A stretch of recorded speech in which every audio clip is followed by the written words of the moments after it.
Get it going. It's recording. Hello, I'm Phoebe Bosche, managing editor at Raven Chronicles Press. Raven is a Northwest literary organization that's been around since 1991. This is a years-long series called Raven Chronicles Banned Books. Raven will be posting on our YouTube channel podcasts of writers reading excerpts from banned books that are meaningful to them or are of historical or literary importance. Today we have Jan Priddy. Jan completed studio arts degrees at the University of Washington in her 20s, taught high school art for several years, English for 25 years, and college writing for 11. As a writer, Jan went on to earn an Oregon Literary Arts Fellowship, Arts and Letters Fellowship, a Pushcart nomination, and an MFA in fiction from Pacific University. She lives in her home state of Oregon, where she runs the shore and weaves words. Her utopian novel, All the Daughters Sing, is now seeking publication. Jan, take over. Well, hello. So there's the book. And I wanted to say a few words first. I'm going to be reading from the Bluest Eye. My best friend, Toni Burton, who lives in Seattle, who had earlier handed me her copy of Alice Walker's The Color Purple, recommended I begin reading Morrison with her first book. The story is that while Toni Morrison worked as an editor at Random House, she joined a writing group that met in the 1960s. She was working full-time and was a single mother of 2 boys, so she brought nothing of her own to the sharing until the group gave her an ultimatum: bring writing, or we'll boot you from the group. She went home, and each evening after her sons were asleep, she wrote The Bluest Eye. The Bluest Eye is a novel about love, and it's funny at times, but it's also deeply concerned with prejudice, transgression, and violation. Innocent children will misunderstand their world and mistake magic for agency. And while one father will violently protect his children against a pedophile, another father will rape his own daughter.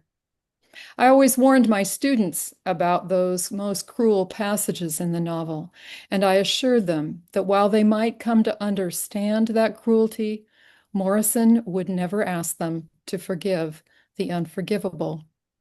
Morrison writes, "A little black girl yearns for the blue eyes of a little white girl, and the horror at the heart of her yearning is exceeded only by the evil of fulfillment." There are 3 openings to The Bluest Eye. The first is a parody introduction of the stereotypical Dick and Jane reading primers used in American public schools during the mid-20th century. The second opening, a prologue, outlines the plot of the entire novel in less than a page, a pattern of revelation that Morrison uses in other novels. "Since why is difficult to handle," she writes, "one must take refuge in how." The third opening of the novel is told by a neighbor girl, Claudia McTeer. Morrison's novel also includes an omniscient narrator and other first-person narration, but much of the story comes from the perspective of 9-year-old Claudia. And as a grown woman, Claudia looks back to her childhood in order to understand what happened to Piccola Breedlove, and she reveals what she knew at the time and what she now understands about love. I taught this novel for many years to juniors in a public high school. Even when I didn't teach the entire novel, I always offered the passages that I'm going to read from that third beginning. The Bluest Eye by Toni Morrison. Autumn. Nuns go by as quiet as lust, and drunken men and sober eyes sing in the lobby of the Greek hotel. Rosemary Villanucci, our next-door friend who lives above her father's cafe, sits in a 1939 Buick eating bread and butter. She rolls down the window to tell my sister Frida and me that we can't come in. We stare at her, wanting her bread, but more than that, wanting to poke the arrogance out of her eyes and smash the pride of ownership that curls her chewing mouth. When she comes out of the car, we will beat her up, make red marks on her white skin, and she will cry and ask us, do we want her to pull her pants down? We will say no. We don't know what we should feel or do if she does, but whenever she asks us, we know she is offering us something precious and that our own pride must be asserted by refusing to accept. School has started, and Frida and I get new brown stockings and cod liver oil. Grown-ups talk in tired, edgy voices about Zick's Coal Company and take us along in the evening to the railroad tracks where we fill burlap sacks with the tiny pieces of coal lying about. Later, we walk home, glancing back to see the great carloads of slag being dumped, red hot and smoking, into the ravine that skirts the steel mill. The dying fire lights the sky with a dull orange glow. Frida and I lag behind, staring at the patch of color surrounded by black. It is impossible not to feel a shiver when our feet leave the gravel path and sink into the dead grass in the field. Our house is old, cold, and green. At night, a kerosene lamp lights one large room. The others are braced in darkness, peopled by roaches and mice. Adults do not talk to us. They give us directions. They issue orders without providing information. When we trip and fall down, they glance at us. If we cut or bruise ourselves, they ask, are we crazy? When we catch colds, they shake their heads in disgust at our lack of consideration. How, they ask us, do you expect anybody to get anything done if you all are sick? We cannot answer them. Our illness is treated with contempt, foul black draught, and castor oil that blunts our minds. When on a day after a trip to collect coal, I cough once, loudly, through bronchial tubes already packed tight with phlegm, my mother frowns. Great Jesus, get on in that bed. How many times do I have to tell you to wear something on your head? You must be the biggest fool in this town. Frida, get some rags and stuff that window. Frida restuffs the window. I trudge off to bed, full of guilt and self-pity. I lie down in my underwear. The metal in my black garters hurts my legs, but I do not take them off, for it is too cold to lie stockingless. It takes a long time for my body to heat its place in the bed. Once I have generated a silhouette of warmth, I dare not move, for there is a cold place 1/2 inch in any direction. No one speaks to me or asks how I feel. In an hour or two, my mother comes. Her hands are large and rough, and when she rubs the Vicks salve on my chest, I am rigid with pain. She takes 2 fingers full of it at a time and massages my chest until I am faint. Just when I think I will tip over into a scream, she scoops out a little of the salve on her forefinger and puts it in my mouth, telling me to swallow. A hot flannel is wrapped around my neck and chest. I am covered up with heavy quilts and ordered to sweat, which I do promptly. Later, I throw up, and my mother says, "What did you puke on the bedclothes for? Don't you have sense enough to hold your head out the bed? Now look what you did. You think I got time for nothing but washing up your puke?" The puke swaddles down the pillow onto the sheet, green-gray, with flecks of orange. It moves like the insides of an uncooked egg, stubbornly clinging to its own mass, refusing to break up and be removed. How, I wonder, can it be so neat and nasty at the same time? My mother's voice drones on. She is not talking to me. She is talking to the puke, but she is calling it my name, Claudia. She wipes it up as best she can and puts a scratchy towel over the large, wet place. I lie down again. The rags have fallen from the window crack and the air is cold. I dare not call her back and am reluctant to leave my warmth. My mother's anger humiliates me. Her words chafe my cheeks and I am crying. I do not know that she is not angry at me, but at my sickness. I believe she despises my weakness for letting the sickness take hold. By and by, I will not get sick. I will refuse to. But for now, I am crying. I know I am making more snot, but I can't stop. My sister comes in. Her eyes are full of sorrow. She sings to me when the deep purple falls over sleepy garden walls. Someone thinks of me. I doze, thinking of plums, walls, and someone. But was it really like that? As painful as I remember? Only mildly, or rather, it was a productive and fructifying pain. Love, thick and dark as the Lagos syrup eased up into that cracked window. I could smell it, taste it, sweet, musty, with an edge of wintergreen in its base, everywhere in that house. It stuck along with my tongue to the frosted window panes. It coated my chest along with the salve, and when the flannel came undone in my sleep, the clear, sharp curves of air outlined its presence in my throat. And in the night, when my coughing was dry and tough, feet padded into the room, hands repinned the flannel, readjusted the quilt, and rested for a moment on my forehead. So when I think of autumn, I think of somebody with hands who does not want me to die. Okay. That's beautiful. Isn't it? It's Um, really stunning. I Yeah. tell that you're very familiar with that text. That is, I am. I used to have it all memorized. oh, Yeah, beautiful.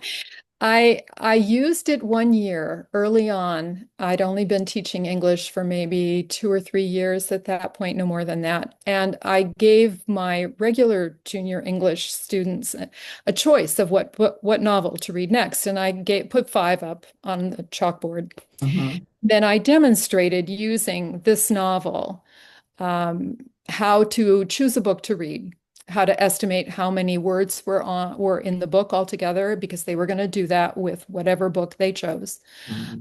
How to provide a sample passage and a summary. And I didn't. I used part of this and another passage, the opening, the introductory one, the one in the middle, quiet as it's kept, there were no marigolds. That passage, which is just one page, and it summarizes everything. Hmm. And three students insisted we read that book. And I said, well, I don't have this book. I just have my little paper copy. Hmm. And they said, oh, Miss Priddy, you can photocopy it. And I said, I can't photocopy a whole book. And I talked about that when what was fair use. I'd actually Yeah, discussed it with my copyright. students. And they insisted, and they ganged up on me. The whole class insisted. Wow. And so I photocopied an entire novel. Oh, wow. I got 4 pages on each side of 20 sheets of legal paper, Wow. and I printed it on blue. Wow. And three girls, I had three students in my class that I knew for various reasons had been sexually molested, and they were the ones who insisted. Wow. And all three of them went out that weekend and bought the book. Wow. What So I age figured I were sold they books about? for her. What And age are, later, what age pardon? were they? What age were they? They were high school juniors, so they Oh, were okay. 16. Oh, Yeah. Uh, and and later, of course, when it came, I think the next year we had a textbook adoption, and I promoted the book. I explained why it was controversial. Um, there is the rape of a child, and it's very explicit. mhm.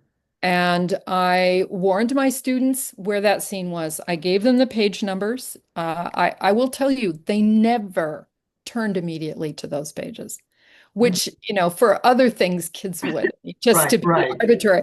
I right, told them where the pages were. I warned them that this is a very intense novel. right. You're going to read things that are really disturbing. So if you find yourself scared or uncomfortable in any way, I said, just stop. They knew they could email me. They knew I had an alternative novel that they could read instead. That happened over 20 odd years, maybe 3 times. Once was a mother who insisted she didn't want her daughter to know anything more about in-family incest Yeah, than right. what she'd told her child herself about their grandfather. Oh, wow. She didn't want them reading fiction. Oh, And anyway, I said, skip the pages altogether. And I told them which pages you can skip. hmm. I said, if we were in a college class, we'd probably talk about those pages for a long time because that's Yeah. why is that there? But I said, you don't need it. You don't need Hmm. it to understand where the book is going or what it offers. A couple of misunderstandings that were common. The first is sweet, and the second is disturbing. The first is that students thought it was poetry when I read it aloud. It reads Um, that way. yeah, and Yeah. the first few lines are in iambic rhythm. Oh, Nights go by as quiet. You hear it? hmm. It's just the Oh, first few lines, and then it shifts away, but it right. feels like poetry. So that's the first misunderstanding. The second one had to do with poverty. For some reason, the word poor felt like a dirty word to them. Hmm. And especially among affluent kids, they didn't like to say poor. They would say they were a family without much money, blah, blah, blah, um, because they wouldn't use that word as Wow. if it were the word that Okay. was the problem Huh. and not the society that permitted poverty that was cruel. So I always made a point when I read the passage I just read, because that's the McTeers. And the McTeers and the Breedloves, Piccola Breedlove, who is the girl with the bluest eyes, um, live in the same neighborhood. Their kids go to the same school. They each have 2 children. They each have one working parent. They are each very, very poor, and they've certainly suffered similar prejudice because these are both Black families. I Hmm. said, this isn't about poverty. This is about a family who's taking care of their kids and loves their children, and a family that's gone all to pieces and nobody cares about anybody. And that's Piccola Breedlove's family. Wow.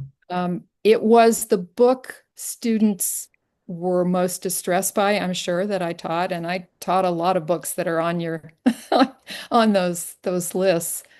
Um, but it was the one students were most likely to come back and tell me they were grateful for having read it. They often came back and told me, Miss Priddy, I hated that book when we started to read it, and I have to tell you, I'm so glad I did. So it was rarely at the end of the year we'd do an anonymous survey, and what was their favorite book? What was they could give star ratings to each of the books we read, and it rarely was their favorite. Often got 5 stars, but wasn't their favorite. But it was the one that mattered to them. It Opened was. their eyes to a lot of things. Yeah, yeah. So I'm going to read a little bit, just a couple paragraphs from the very end. And Okay. this is from about the last page and a half, Okay. where Claudia, as an adult now, is talking about her relationship, because clearly you can see that Claudia's fine as an adult. She's done really well. She's done well enough that she can spare her compassion and her empathy for a child she hasn't seen since they were all little. She was 9 and now she's grown. We were so beautiful when we stood astride her ugliness. Her simplicity decorated us. Her guilt sanctified us. Her pain made us glow with health. Her awkwardness made us think we had a sense of humor. Her inarticulateness made us believe we were eloquent. Her poverty kept us generous. Even her waking dreams we used to silence our own nightmares, and she let us, and thereby deserved our contempt. We honed our egos on her, padded our characters with her frailty, and yawned in the fantasy of our own strength. And fantasy it was, for we were not strong, only aggressive. We were not free, merely licensed. We were not compassionate. We were polite, not good, but well behaved. We courted death in order to call ourselves brave, and hid like thieves from life. We substituted good grammar for intellect. We switched habits to simulate maturity. We rearranged lies and called it truth, seeing in the new pattern of an old idea the revelation and the word. And then she warns about love. Love is never any better than the lover. Wicked people love wickedly. Violent people love violently. Weak people love weakly. Stupid people love stupidly. But the love of a free man is never safe. There is no gift for the beloved. The lover alone possesses his gift of love. The loved one is shorn, neutralized, frozen in the glare of the lover's inward eye. I particularly like that last passage because there is such a widespread romantic notion, and I saw it with teenage girls so often, that they could remake him. They could make him a better person, that he would be better because they loved him. And that if he really loved them, he would be good to her. And Toni Morrison says it just doesn't work that way. It just doesn't. It doesn't. That was Yeah. gorgeous. That really was beautiful. And you know that book is among the most Oh, banned yeah. right now. Yeah.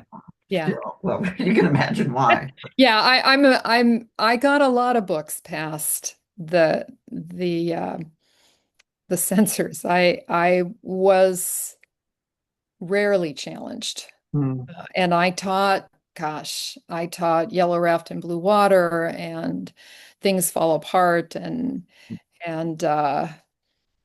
I taught um, the Black Swan Green. Do you know that one?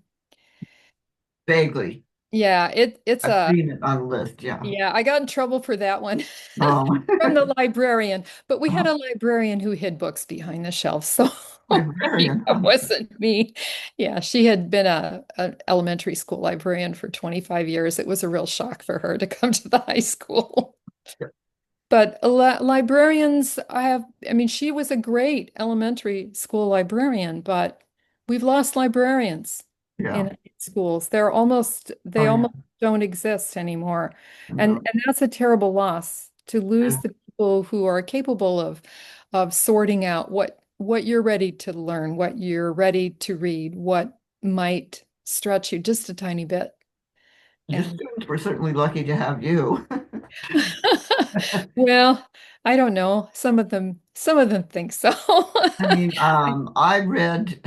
I just read whatever I wanted to read. My mother didn't, and the librarians did sometimes say that's a little too adult for you, but Yeah, they didn't say why. They didn't explain. yeah, But Morrison, to me, that shows fiction is truer than yeah. nonfiction. I mean, you get the deeper understandings by reading fiction like this one. Oh, I absolutely agree. I absolutely agree. And it takes you, she says that understanding why is difficult, so we're going to stick with how. But in the process, she takes us through the lives and experiences of really terrible people. And you do understand why. You do. But as I said, and as I assured my students, Morrison's not asking you to forgive them. Right. She just wants you to understand what they did. And that's how you get empathy and compassion. Yeah, yeah. And because when you read, those experiences are as if you live them. Right. And we know that that's the way reading fiction works, Yeah.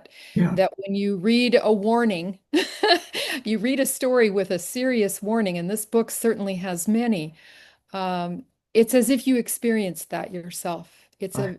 It's different from being given a rule. Never do X and Y. Now that doesn't work, but here's a story. It's why storytelling is so fundamental to Right. humanity. Well, and I understand. Well, some people are not able to visually read. They have to hear. Mhm. Um, they can't see, or I do think there is something about the act of reading that Mhm. when you read and understand what you're reading, there's a process in your brain that no other way of getting information. I just think it's Well, it goes through the part of the vision, the part of Mhm. your brain that's focused on vision. And I used to warn students of that because I'd have students in my college prep classes who could read 400 words a minute Wow. and 600 words a minute or 800 words a minute. And they're not reading. When you get to 600 or 800, you're not reading, you're skimming, and you're skimming really well, but there's something lost there Yeah. because what's happening there, it's being processed in the visual part of the brain, and you're getting a different thing. And that's important. It's a great skill to have, Mhm. which not all students have. It is a great skill. It'll help you in college when you can skim. But in terms of understanding a story, Yeah. I could read Huckleberry Finn aloud and my kids would laugh. They would roar because it was so funny and because they recognized the hypocrisy of Mhm. All of Huck's crazy, crazy beliefs. He Mhm. had all these superstitions, which come out in the first like 5 pages, the sound of a dog at night, the sound of a bird, all these crazy things he believed. He had the superstitions, and then he lays them directly onto Jim right away, which Right. they all got was meant to be funny. But the kids who read it on their own, if they were fast readers, they didn't get any of the humor at all. They missed it. They'd read the whole book and they'd read the book. They would. I know they did. I Yeah. so sometimes tried to watch the movies. I always warned them I would give them up afterward after the exam and say, Miss Pretty, you were right. Watching the movie was no help at all. Yeah, Yeah. I did say that. But if you're skimming, you're not hearing, you're not catching Right. the joke. And humor is hard, I think, to Yeah. catch in print. It is for Yeah. me. Yeah. Me too. Anyway, this has been delightful, and you're very you're wonderful. Thank you so much You're for welcome. sharing your vision. I can tell you, just lucky. Your students were lucky. That's all I can say. Well, I'd love to do House on Mango Street. I don't know if it's challenged very often. It is sometimes, which is amazing to me. There's nothing I there. haven't read that. Mm. You haven't read that? Oh, No, no. Sandra Cisneros is wonderful. I met her when she was here in Portland, and we Uh, had quite a long talk, and I told her how I taught her book, uh-huh. and she said, "Oh, I love that. You should write that up." So I did.